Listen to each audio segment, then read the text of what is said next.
La République peut-elle accepter le port ostensible de signes religieux?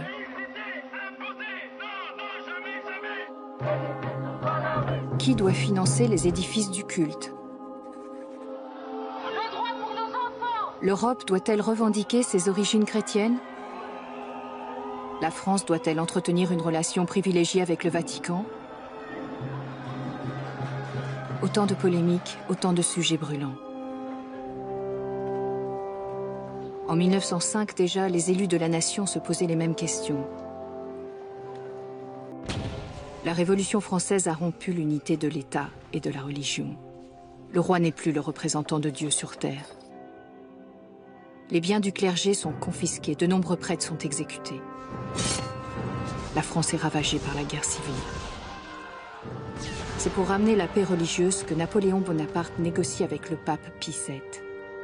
En 1801, il signe le Concordat. La religion catholique est officiellement reconnue comme celle de la majorité des Français. Les prêtres deviennent des fonctionnaires de l'État, chargés d'assurer le service public des cultes. Ils perçoivent un traitement, mais doivent jurer fidélité au régime. Les pasteurs protestants, les rabbins, seront logés à la même enseigne. Cette église fonctionnalisée va soutenir tous les régimes autoritaires et monarchiques qui se succèdent au XIXe siècle. Quand ils arrivent au pouvoir, les républicains laïcisent le pays. Deux France s'opposent, celle du curé et celle de l'instituteur, celle du croyant et celle du libre penseur.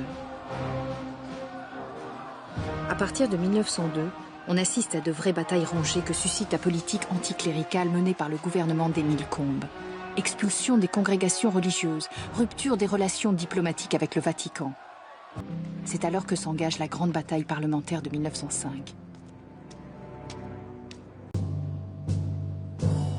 L'ordre du jour appelle la discussion du projet portant séparation des églises et de l'État.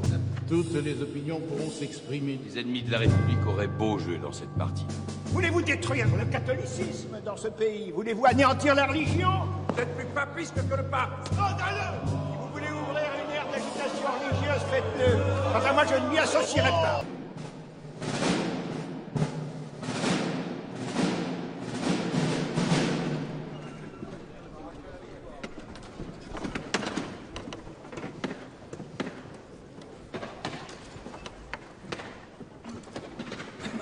La séance est ouverte.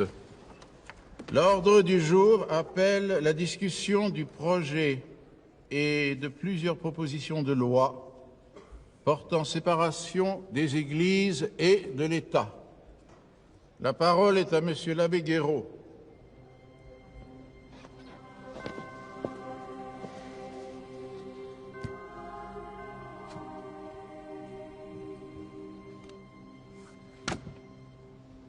Messieurs, je ne crois pas que depuis 1789, un débat plus important que celui qui s'ouvre aujourd'hui ait eu lieu dans une chambre française. Vous savez que je ne recule pas devant l'expression de mes pensées, ni devant l'affirmation nette et précise de la doctrine catholique. Je vais donc, si vous le permettez, vous dire ici très franchement ce que l'Église catholique enseigne et ce que tous les fidèles enfants de cette Église croient relativement à la séparation de l'Église et de l'État. Pour nous, messieurs, l'idéal des rapports entre l'Église et l'État ne saurait être la séparation. Pour nous, l'idéal, c'est l'union de la société civile et de la société religieuse. C'est la domination du pape. Par la séparation, en effet, l'Église deviendra dans ce pays une association semblable à toutes les autres. C'est très bien. Avec la séparation, l'État lui-même perdra son autorité sur le clergé et compromettra gravement les avantages que sa qualité de première nation catholique lui faisait dans le monde. C'est vrai. Vous prétendez accorder la liberté à l'Église et vous lui enlevez le budget des cultes. Je lis votre projet. La République ne reconnaît, ne salarie ni ne subventionne aucun culte. Mais quel est le but que vous vous proposez? Voulez-vous détruire le catholicisme dans ce pays? Voulez-vous anéantir la religion? Voulez-vous entraver la liberté des consciences chrétiennes, catholiques, protestantes, israélites? Je donne la parole sur l'ensemble du texte à Monsieur Aristide Briand, rapporteur de la commission. Alors, Monsieur Guéraud, je ne comprends pas les interruptions de vos amis, pas plus que je ne m'explique davantage les paroles que vous prononciez au début de cette discussion quand vous disiez, vous prétendez accorder la liberté à l'Église et vous lui enlevez le budget des cultes. Mais Monsieur Guéraud, si l'Église ne peut se passer des subsides de l'État, c'est que l'Église est déjà morte. Je n'ai jamais dit cela, Monsieur Briand. Eh bien, si ça n'est pas votre opinion, alors vous devez vous tenir pour satisfait de la loi que nous avons faite. En tout cas, vous ne pourrez plus, demain, aller dire aux paysans, aux catholiques de France, que la majorité républicaine de cette Chambre s'est montrée à votre égard persécutrice et tyrannique, car elle vous aura généreusement accordé tout ce que raisonnablement vos consciences pouvaient exiger, la justice et la liberté.